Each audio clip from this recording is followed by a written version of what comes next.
They did not bury him. They kept him.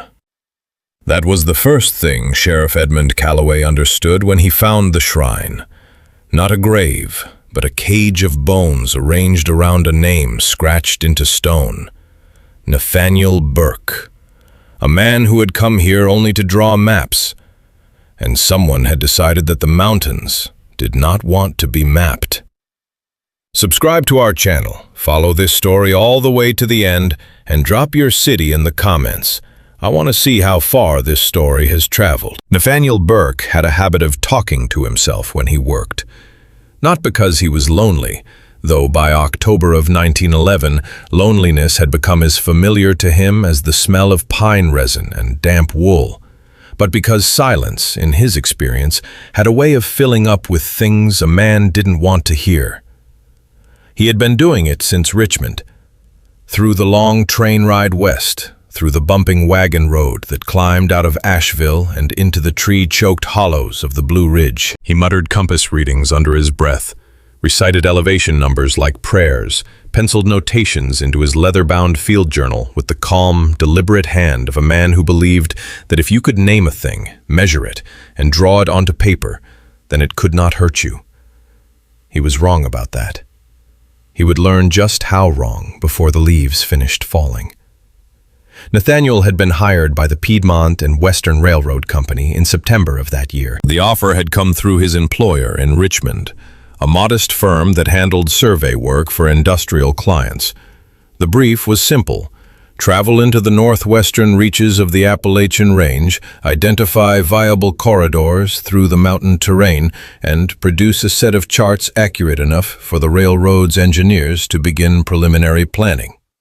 The pay was generous. The timeline was 6 weeks. "You understand," his employer had told him, leaning over the desk with the kind of careful look men reserve for when they are about to tell you something they do not want to say plainly, "that the locals may not be enthusiastic about the work."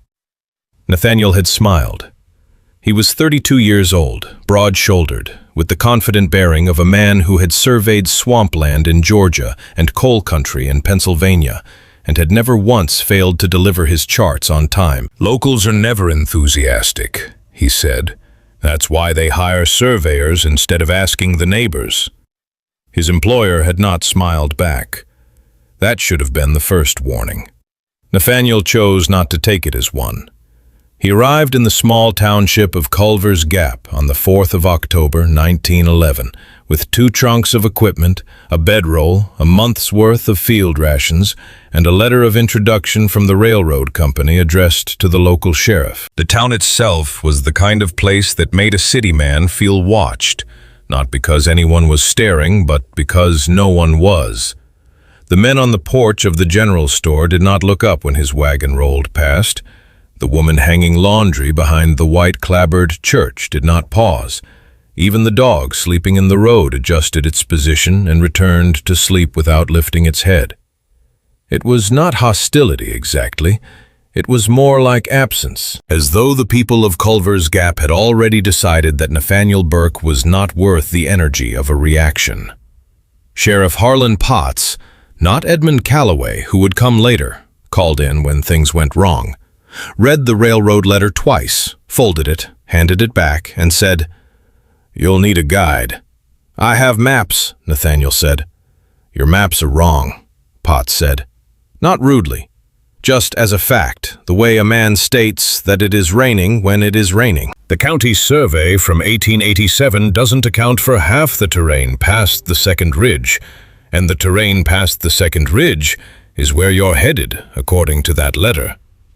Nathaniel looked at him for a moment. "And you have someone in mind?" "Ezra Whitlock," Potts said. "He knows those mountains better than any man living. He'll take you as far as you need to go." He paused. Something passed across his face, a tightening around the eyes. There and gone in a second. "As far as he's willing to go." Nathaniel noted the distinction. He wrote it down that evening in his field journal, a habit he had developed over years of survey work. Small things mattered. Small things were often the difference between getting home and not. He met Ezra Whitlock the following morning. Ezra was not what he expected. Nathaniel had pictured the typical mountain guide, weathered, taciturn, the kind of man who measured his words the way other men measured flour. Ezra was all of those things, but he was also something else. He was old.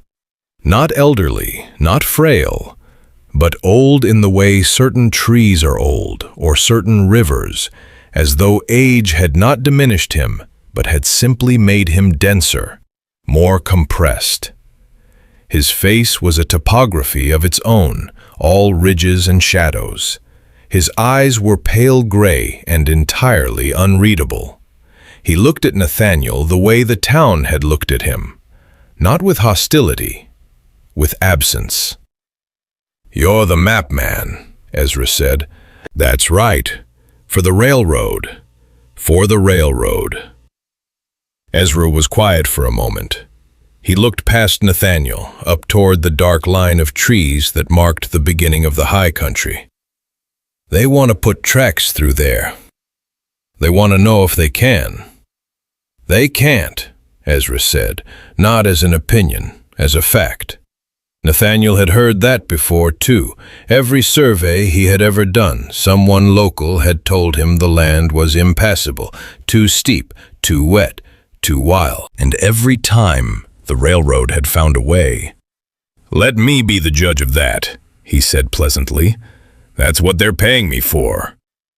Ezra looked at him then, directly, for the first time, and in that look, Nathaniel felt something he could not name and would spend the next 3 weeks trying to describe in his journal.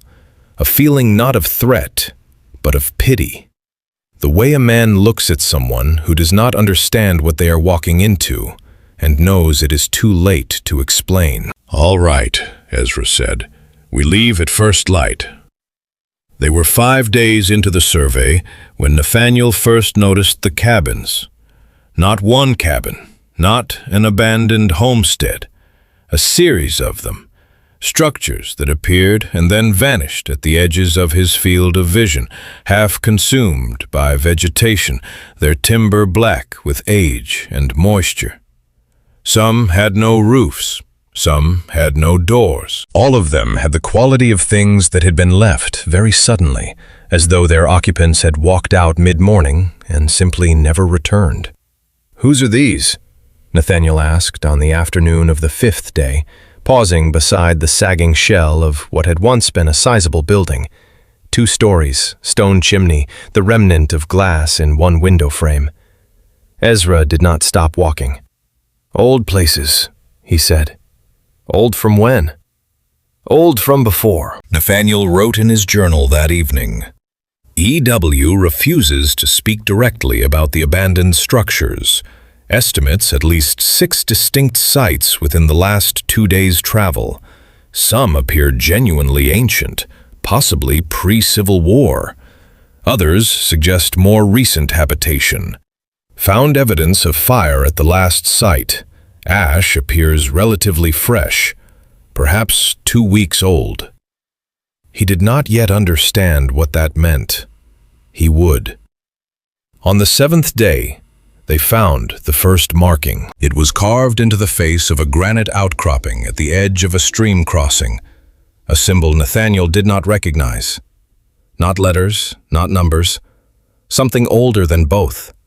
A series of concentric circles, broken at irregular intervals, with lines radiating outward, and a shape at the center that might have been a human figure, or might have been a tree, or might have been something else entirely. Below it, in much fresher cuts, recent, the stone still pale and clean at the edges, were 7 vertical lines, evenly spaced.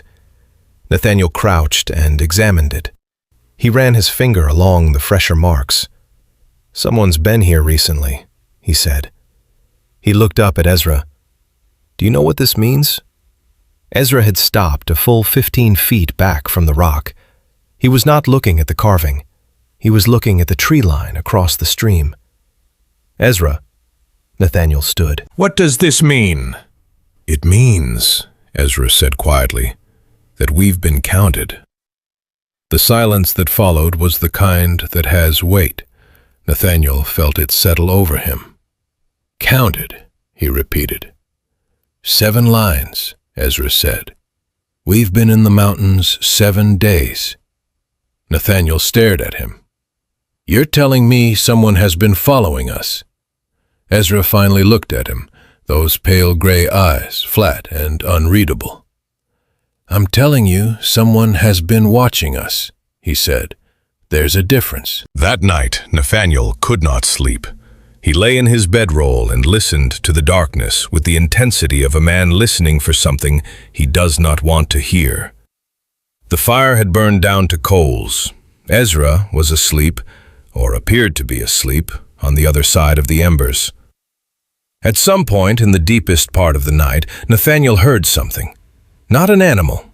He knew animal sounds. He had camped in wild country from the Piedmont to the Alleghenies, and he knew the difference between the movement of deer and the movement of something deliberate. What he heard was deliberate, measured, patient. A sound like careful footsteps on wet leaves, circling the camp at a distance. Close enough to hear, far enough not to see. He sat up. "Ezra," he whispered. No answer. "Ezra!" He looked across the fire. Ezra's bedroll was empty. Nathaniel's hand went to the rifle beside him. He held it across his lap and sat very still and listened to the darkness move around him and did not call out again. In the morning, Ezra was back, awake before sunrise, boiling water over a rebuilt fire as though nothing had happened. Nathaniel said nothing. He wrote everything in his journal. He wrote, "I do not know who is in these mountains with us. I do not know whether Ezra is protecting me or leading me. I do not know whether those are the same thing. What I know is this: the land on my charts is empty, but the land itself is not." He was right about that much. He was more right than he knew. And somewhere in the trees above the camp, 7 lines became 8. Day 8, October 12, 1911. Nathaniel did not confront Ezra about the empty bedroll, not directly. A man who had spent 15 years reading terrain had learned that the most dangerous ground was often the ground that looked flat. So instead, he watched. He kept his journal close and his rifle closer. And he watched Ezra Whitlock the way you watch a river that's running too calm. Because calm water in the mountains doesn't mean safe water. It means something is holding it back. They broke camp in silence that morning. Ezra moved through the routine with the ease of a man who had done it 10,000 times, rolling canvas, dousing coals, strapping equipment to the pack mule without ever once looking at Nathaniel directly. And that was the thing. He had stopped making eye contact. Not conspicuously, not in the way of a guilty man, in the way of a man who has made a decision and does not want to be talked out of it. "We'll push northeast today," Nathaniel said, unfolding his working chart across a flat rock. "If we can reach the Second Creek Fork before noon, I can get the elevation readings I need from the high ground above it." Ezra looked at the chart. Something in his jaw tightened. "That takes us past the Harrow." Nathaniel looked up. "The what?" "The Harrow." Ezra said it simply, not dramatically, not like a man trying to frighten someone. Like a man stating the name of a place that everyone already knew to avoid. "There's a ridge line up there, local name. We don't go past it." "Why not?" The silence lasted 3 full seconds. "Because nobody who goes past it comes back the same." Nathaniel studied him. "Ezra, I need those elevation readings. The railroad is not paying me to stop at ridge lines because of local superstition." Something flashed in those pale gray eyes. Not anger, something closer to grief. "It's not superstition," Ezra said quietly. "My father went past the Harrow in 1879, came back 3 days later. Wouldn't speak for a week. When he finally talked again, first thing he said was..." He stopped, pressed his lips together. What did he say? Ezra picked up his pack. He said, "They know your face now." They pushed northeast. Nathaniel told himself it was professionalism. He told himself that every region had its ghost stories, its forbidden places, its old men warning young men away from the dark. He told himself that the marks on the rock were the work of local boys or drifters, or perhaps the remnant of some Cherokee tradition long since dissolved. He told himself all of this with great conviction, while his hand, almost without his permission, kept returning to the stock of his rifle. They reached the creek fork at 10:30. Nathaniel set up his transit instrument on the high ground above and began taking readings, calling numbers aloud for Ezra to transcribe. It was ordinary work, mechanical, the kind of work that quiets a nervous mind by filling it with numbers. He was 20 minutes into the readings when Ezra stopped writing. "Ezra, elevation reading 12 degrees north." Nathaniel looked up from the eyepiece. "Ezra, I need you to..." Ezra was standing completely still, facing the tree line to the east. His pencil had fallen to the ground. His arms were at his sides. He looked, Nathaniel would write later, like a man who had just heard his own name spoken by a voice he recognized from a very long time ago. "What is it?" Nathaniel said, lower now. Something in Ezra's posture had reached down and grabbed something in his chest. "They're here," Ezra said. "Who's here?" Ezra turned, and the look on his face. Nathaniel wrote about that look 3 times in his journal, trying to get it right. It was not fear. Fear was something Nathaniel understood. This was older than fear. This was the face of a man returning to a place he had always known he would return to, whether he wanted to or not. "Pack the instrument," Ezra said. "Right now. Don't argue with me. Pack it." Nathaniel packed it. They moved fast, faster than 2 men carrying survey equipment had any business moving through rough terrain. Ezra led without hesitation, cutting south and west, back the way they had come, and Nathaniel followed because there was nothing else to do, because every instinct he had spent 32 years ignoring in favor of rationalism and professional detachment, was screaming at him to keep up. They didn't stop until they had put 2 full ridges between themselves and the creek fork. When they finally halted, both men were breathing hard. Nathaniel put his hands on his knees and tried to collect himself. When he straightened up, he said, "You are going to explain this to me." Ezra was up here before the war, before either war, up here before the war, before either war, if you count the Cherokee removal. He paused. "There are people in these mountains, Mr. Burke. Not ghosts, not animals, people. They've been here a long time. Longer than Culver's Gap, longer than the county." Nathaniel stared at him. "You're telling me there's a settlement up here that nobody knows about?" "I'm telling you there's a settlement up here that everybody who matters knows about," Ezra said. "And everybody who matters knows to leave it alone. The railroad doesn't matter to them," Ezra said sharply, and it was the first time his voice had risen above its flat, measured tone, and the sound of it, that sudden crack of emotion, hit Nathaniel like cold water. "Nothing from out there matters to them. You understand what I'm saying? They have been in those mountains since before this country had a name. They have watched wars come and go. They watched slavery come and go. They watched the government take the Cherokee and replace them with nothing.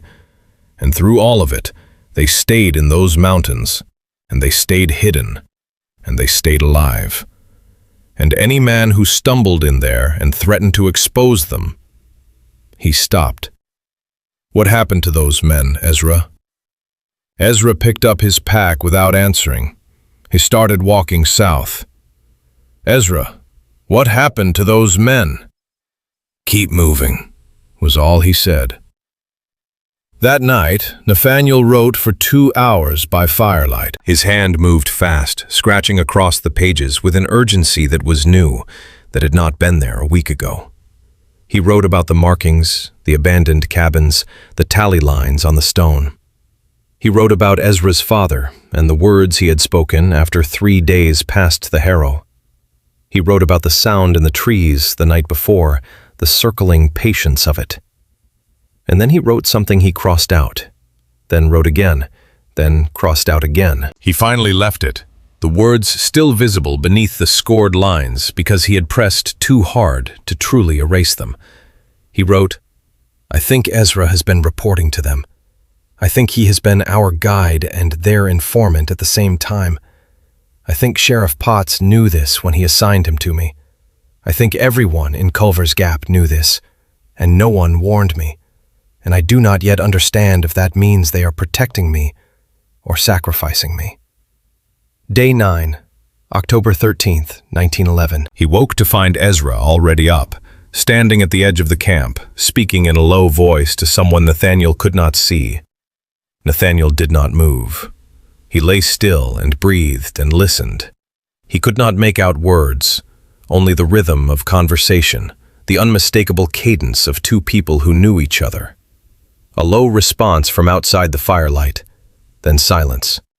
Then the sound of footsteps withdrawing into the trees. Nathaniel sat up. Who was that? Ezra turned around. In the firelight, his face had changed. Not dramatically, just something had settled in it, like a verdict had been reached. "Nobody," he said.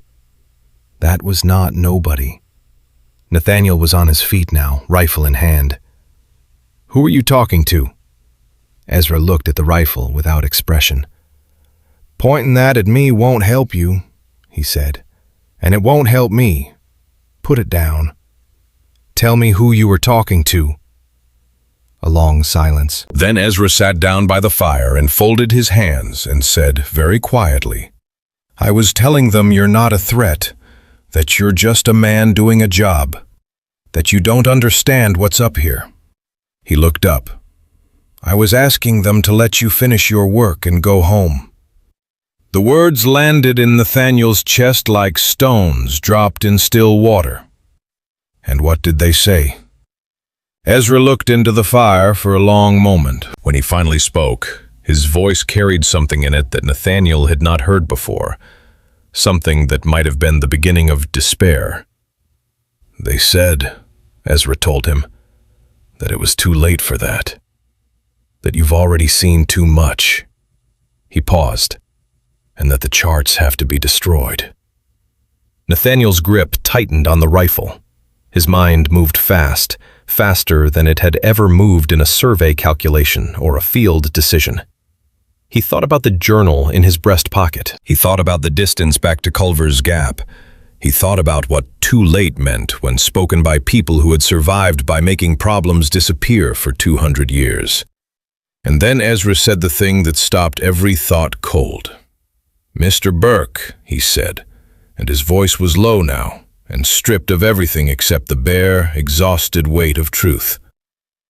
"I have a son. He was born in those mountains. His mother was born in those mountains. I go up there every month. I've been going up there my whole life." He looked at Nathaniel directly. "They are my people. Do you understand what I'm telling you?" Nathaniel understood. He understood that Ezra Whitlock had never been his guide. He had been his gatekeeper. And the gate, very quietly, while Nathaniel had been taking his elevation readings and writing his careful numbers, had swung shut behind him. Day 9, October 13th, 1911. Before dawn. The word that kept returning to Nathaniel was not danger. It was not escape. It was not even survival, though survival had become, in the last 12 hours, the most immediate project of his life. The word that kept returning was choice. Because Ezra Whitlock had just told him the truth, the whole truth, without ornament or apology. And that meant one of two things. Either Ezra was giving him a fighting chance, or Ezra was giving him just enough rope to believe he had one. Nathaniel made his decision in under 4 seconds. He reached into his coat, pulled out the field journal, and held it out toward Ezra across the fire. "Take it," he said. Ezra looked at the journal, did not reach for it. "That won't be enough." "Then tell me what will be." "Leaving," Ezra said. "Tonight, right now. You take nothing with you except what you can carry fast. No charts, no instrument cases, no survey stakes. You walk south, and you do not stop walking until you see the lights of Culver's Gap. And when you get there, you tell the railroad company the terrain is impassable. You tell them there is no viable corridor. You go back to Richmond, and you forget these mountains exist." Nathaniel was quiet for a moment. "And my professional reputation?" Something crossed Ezra's face. Something that, in another man, in a lighter moment, might have been the beginning of a dark laugh. "Mr. Burke," he said, "your professional reputation is the least of your problems right now." He was right. Nathaniel knew he was right, and yet there was something in him, that same stubborn cartographer's instinct that had gotten him into this, that refused to simply fold. "Who are they, Ezra? I need to understand.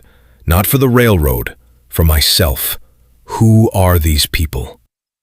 Ezra was silent for so long that Nathaniel thought he would not answer. The fire crackled between them.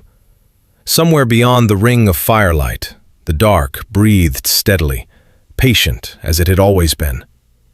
Then Ezra began to talk. "Before the war," he said, "before the first war, before the revolution even, there were men who ran.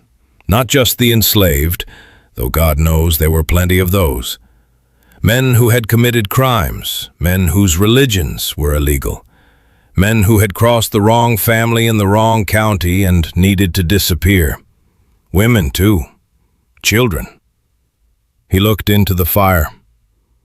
"The mountains took them.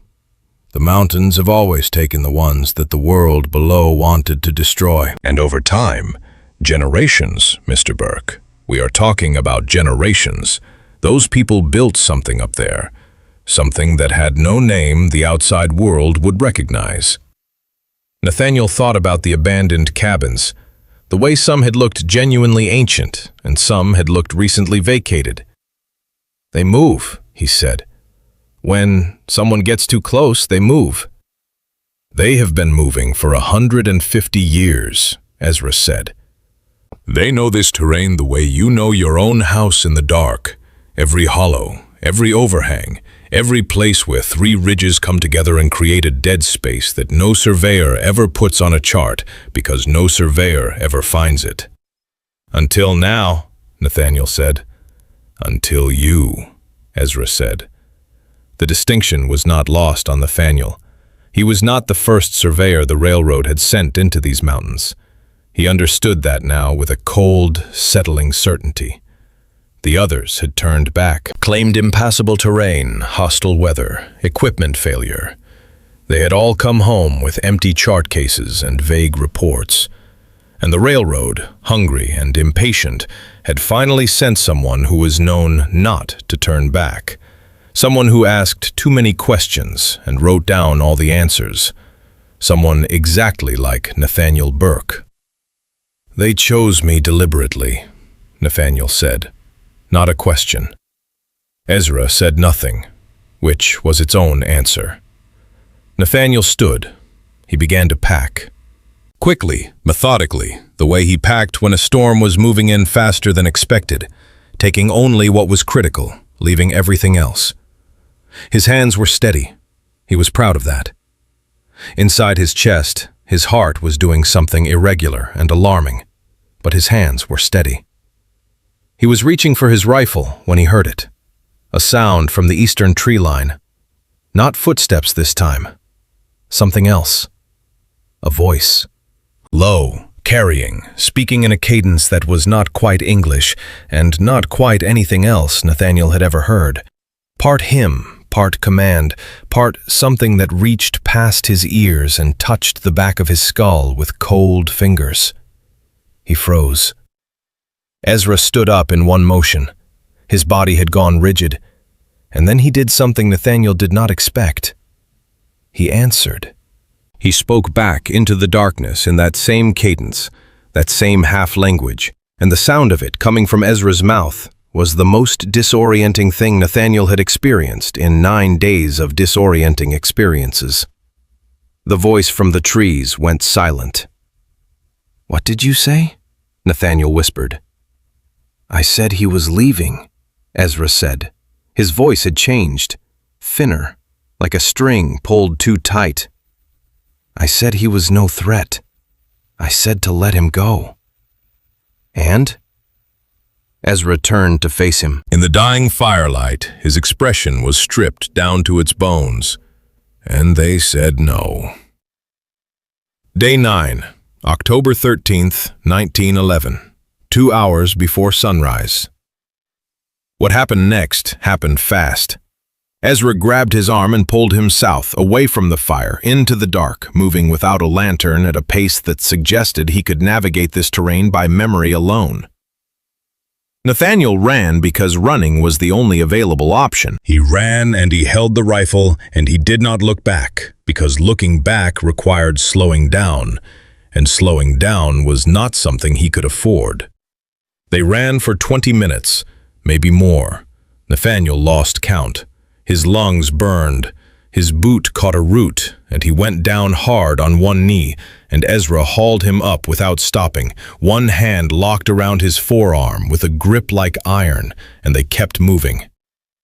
They stopped when Ezra stopped, not gradually, abruptly, like a man who had hit a wall only he could see. "What?" Nathaniel gasped. "Why are we stopping?" Ezra let go of his arm. He turned around slowly. He was looking back the way they had come, and the expression on his face was one Nathaniel would spend the rest of his life trying to forget. It was not fear of what was behind them. It was the recognition that they had run exactly where someone wanted them to run.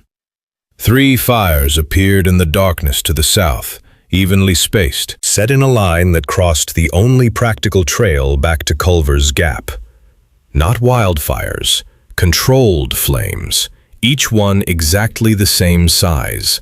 Signal fires or boundary markers, or simply a message written in light that said, "This way is closed."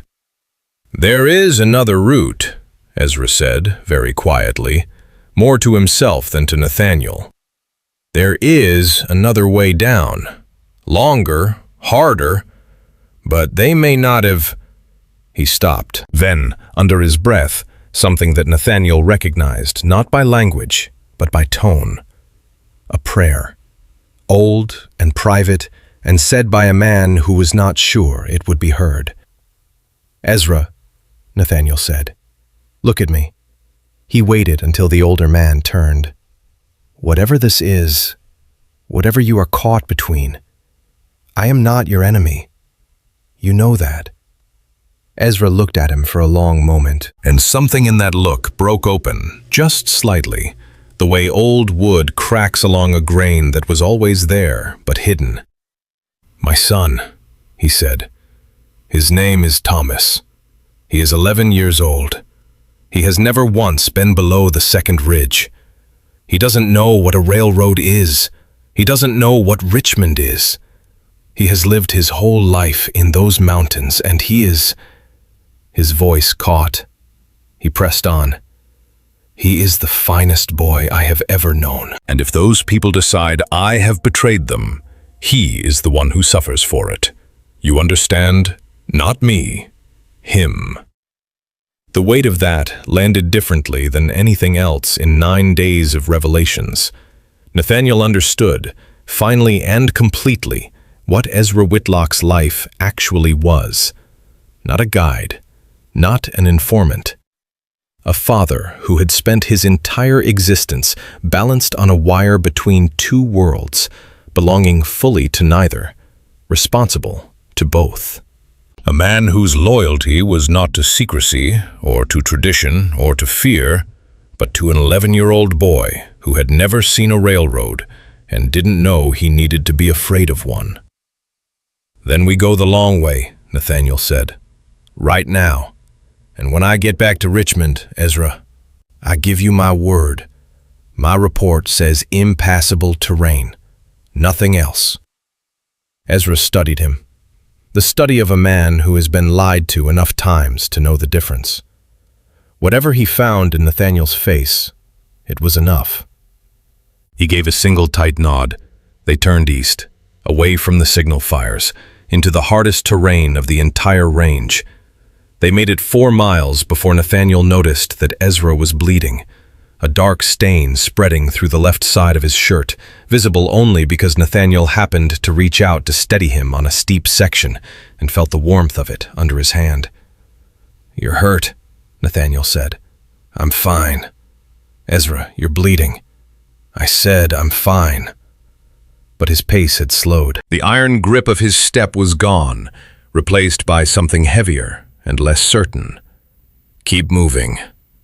"When did this happen? When we were running?" Ezra did not answer. Nathaniel thought back.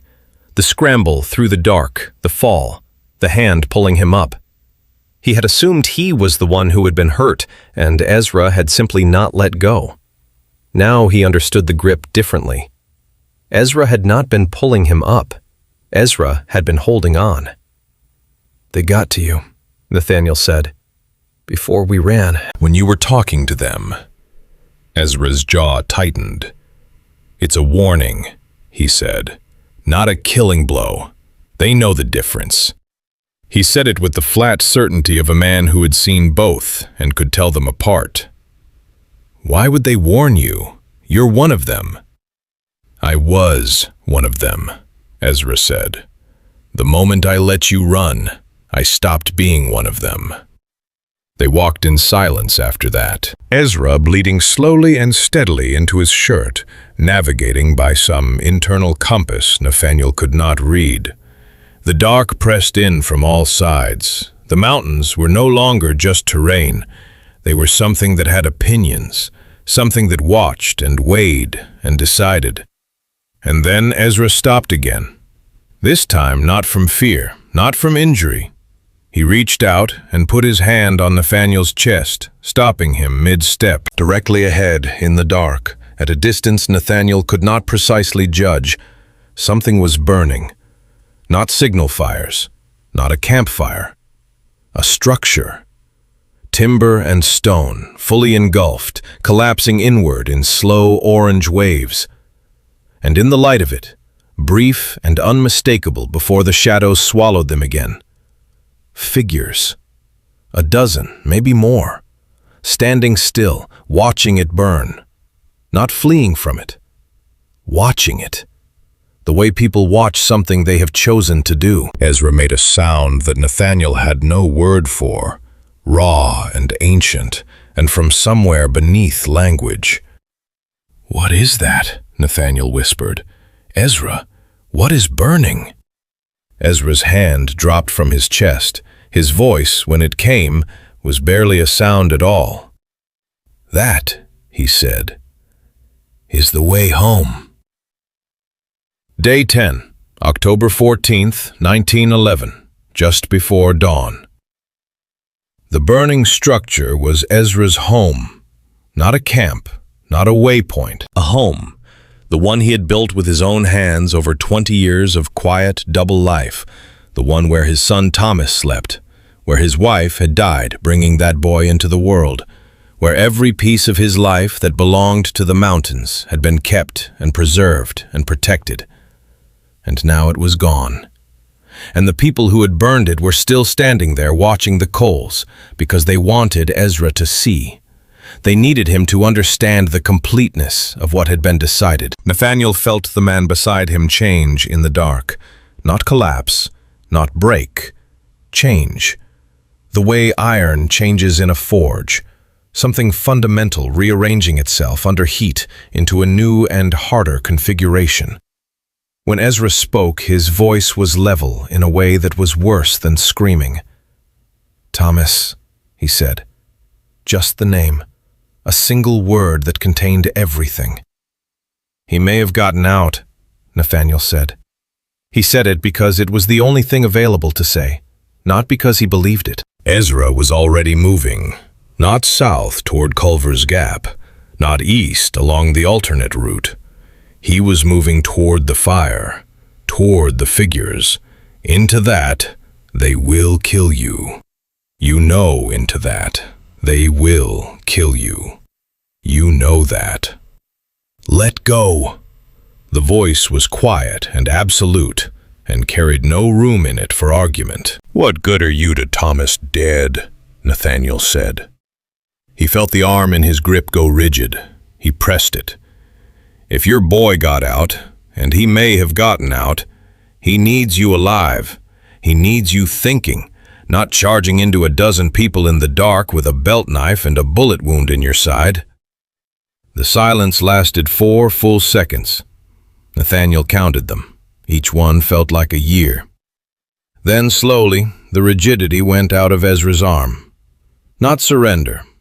Recalibration. The father overriding the grief. Nathaniel had never respected a human being more than he respected Ezra Whitlock in that specific moment. There is a place, Ezra said, voice stripped to its minimum. A hollow, 1/2 mile northeast. If Thomas got out, if he had time, he knows it. We used it before when things got complicated. He paused. He's a smart boy. He knows. Then that's where we go, Nathaniel said. They moved northeast in the dark, Ezra bleeding and navigating, Nathaniel carrying both rifles and watching behind them with the focused attention of a man who has recently learned that the dark is not empty. The figures by the fire had not moved. That was almost worse than if they had pursued. It suggested a certainty that pursuit was unnecessary, a patience built over generations. The hollow was a depression in the hillside, partly sheltered by an overhang of granite, accessible only by a specific approach that you had to know in advance. Ezra went straight to it without hesitation. He pressed himself against the rock and made a sound, low, rhythmic, 3 beats and a pause, and waited. Nothing. He made it again. Nothing. Nathaniel watched his face in the darkness, watched the control he was maintaining over himself with both hands, the way a man holds a door shut against wind. Give it time, Nathaniel said quietly. I've given things time my whole life, Ezra said. But he waited. 2 minutes passed. 3. Then, from somewhere deeper in the hollow, a sound, small, careful. 3 beats and a pause, returned exactly. Ezra moved before the echo had finished. Thomas Whitlock was 11 years old and built like his father. Compact, self-contained, with those same pale gray eyes that gave away nothing and registered everything. He had a cut above his left ear, dried blood dark against his temple, and he was carrying a canvas satchel that Nathaniel would later understand contained everything Ezra had told him to take in an emergency. The boy had been prepared for this. Not recently. For years. He looked at Nathaniel once, assessingly, without fear, and then looked at his father. His eyes went directly to the blood on Ezra's shirt. "How bad?" he said. Not a question. A request for data. "I'm standing," Ezra said. "That's not what I asked." Ezra almost smiled. Almost. "It's manageable," he said. He pulled the boy against him with one arm and held him for 3 seconds exactly. Tight, complete, and then released. Because there was no time for more, and they both knew it. "We need to move," Thomas said. "They'll check the hollow by morning. They always check the hollow." Nathaniel looked at this 11-year-old child speaking with the tactical certainty of a soldier and felt something shift in his chest. Something that had been outrage until this moment and was now something heavier and harder to name. This boy had been raised in hiding, had been taught emergency protocols before he had been taught to read, had lived his entire life understanding that the world below these mountains would destroy everything he came from if it ever found it, and that some of the greatest threats came from inside the community itself. He was a child born at the intersection of every terrible thing American history had ever done to people who didn't fit. and he was standing in the dark with a cut on his head, calmly directing two grown men toward safety. "He's right," Nathaniel said. "Which way, Thomas?" Day 10, October 14th, 1911. Sunrise. They walked through the night and into the gray hour before sunrise, Thomas leading with Ezra behind him and Nathaniel covering their rear. The boy moved through the terrain with the same unconscious fluency his father had, the mountains as a second language, spoken without accent. He took them through passages Nathaniel would never have identified as passages. Twice he stopped them with a raised hand, and they waited in perfect silence while someone, moved through the trees at a distance. Both times, the movement passed without incident. Both times, Thomas waited an additional 30 seconds before signaling it was safe to continue. The additional 30 seconds was not caution, it was knowledge. He knew these people's patterns. They reached the edge of the high country, the point where the terrain began its long descent toward the valley and Culver's Gap, just as the sky was turning from black to gray. Nathaniel could see, far below, the first faint lights of the town. They had never looked so remote and unreachable and necessary in his life. Ezra stopped. "This is as far as I go," he said. Nathaniel turned. "What?" "Thomas and I don't go below the second ridge," he said. "Not now. Not after this." Something settled in his face, final and considered, the way a man looks after making a decision he has been approaching for years and has finally reached. "They burned the house because I let you run. If I go down there, if I walk into Culver's Gap with you, what happens to the people still up here who had nothing to do with this? The children, the old ones, the ones who just wanted to be left alone." He shook his head. "I can't trade their safety for mine." Nathaniel stared at him. "Ezra, you need medical attention. Thomas knows what to do. He's 11 years old. He's better at it than most of the men in that town," Ezra said flatly. And it was not a boast. It was a fact, delivered without inflection. Nathaniel was silent for a moment. He thought about his journal. He thought about the charts. He thought about the railroad company in Richmond waiting for his report. He thought about the word impassable and how little it covered the actual truth of what these mountains contained. Then he reached into his coat and pulled out the field journal and held it out. "Take this," he said. Ezra looked at it. "I told you that won't—" "I know," Nathaniel said. "Take it anyway. There's a record in there, not of routes or elevations, a record of what I found, what you told me, who these people are and where they came from and what they survived." He pressed it into Ezra's hand. "If something happens to me on the way down, if I don't make it, somebody should have the truth." Ezra looked at the journal for a long moment. Then he took it. Then came the twist that Nathaniel had not seen coming. Thomas stepped forward and held out the canvas satchel. "There's something in here you should have," he said. His voice was steady, that same flat precision of his father. "My mother left it. Before she died, she said if anyone ever came up from the outside who was worth trusting—" He paused. "She said give it to them." Inside the satchel, beneath a folded cloth and a tin of medical supplies, was a leather document case. Old, worn soft with handling. Inside it, papers, densely written, pages upon pages in multiple hands, covering dates that ranged back to 1798. Bills of sale, runaway notices, plantation records, names, hundreds of names of enslaved people who had fled into these mountains and never been recovered. Not because they had died, but because they had been folded into the community that Ezra had described, generation by generation, decade by decade. Beneath the plantation records were church documents from a congregation that had been declared heretical in Germany in 1761 and whose members had boarded ships to America, rather than face execution. Beneath those were Cherokee land records, signed in 1834, transferring knowledge of certain mountain territories to a mixed community of freedmen and religious refugees in exchange for shelter during the forced removal.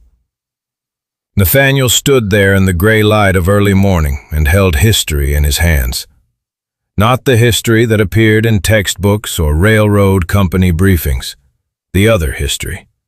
The one that survived by staying hidden.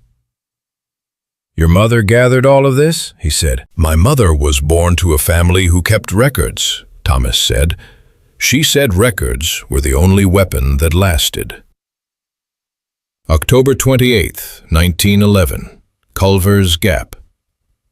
Nathaniel Burke walked into Culver's Gap 14 days after he had left it. He had lost 12 pounds. He had a deep gash along his right forearm from a fall on the final descent that had gone untreated long enough to require the town doctor's full attention. He had no charts, no survey stakes, and no viable route report for the Piedmont and Western Railroad Company. What he had was a document case under his arm and a look in his eyes that Sheriff Harlan Potts recognized immediately and looked away from. The fur trapper who would later claim to have found Nathaniel's diary, a man named Calhoun from 2 counties east, found it not in the mountains, but at the edge of the valley road, wrapped in oilcloth and wedged into the fork of a tree at exactly the height a man would place it if he wanted it to be found by someone specific. The diary contained only the entries up through day 9. Everything after that was absent, as though the story ended there, in the dark, with Ezra saying that the way home was burning. Sheriff Edmund Calloway, called in when Potts declined to lead the search himself, found evidence of habitation deep in the high country. He found the stone shrine. He found the tally marks. He found ash where a structure had stood. He found no people. No Ezra Whitlock, no Thomas, no charts. He found one thing he never described in his official report. He wrote about it privately, in a letter to his brother that was discovered in a trunk in 1974. He wrote, "I found a name carved into a piece of granite near a stream crossing. The name was Nathaniel Burke, carved neatly with care, not like a grave marker, like a record. Like someone wanted to make sure the mountains remembered him." Nathaniel filed his report in November. Impassable terrain. No viable corridor. He returned to Richmond and resumed his survey work, and by all external accounts, his career continued without interruption. He never spoke publicly about the mountains.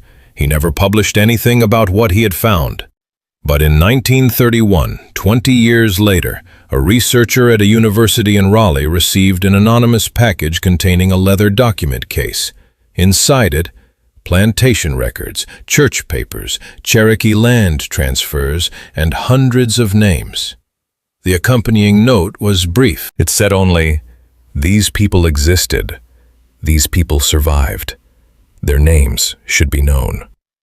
The handwriting was identified, decades later, as belonging to Nathaniel Burke. He had kept his word. Not the way the railroad expected, not the way Culver's Gap expected. The way a man keeps his word when the only witness is his own conscience and an 11-year-old boy who told him his mother believed records were the only weapon that lasted. Somewhere in those mountains, if you believe the old stories, the tally marks are still being cut. 8 lines, 9, 10. The count continuing, patient and deliberate, long after the man who inspired it came down from the high country and spent the rest of his life trying to make sure the people who stayed up there were not forgotten. Some things the mountains take.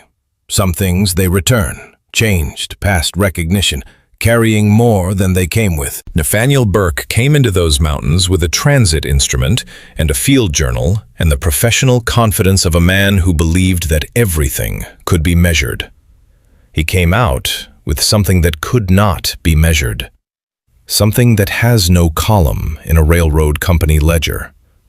The understanding that the most important maps are the ones that show not what the land contains, but what the people on it survived.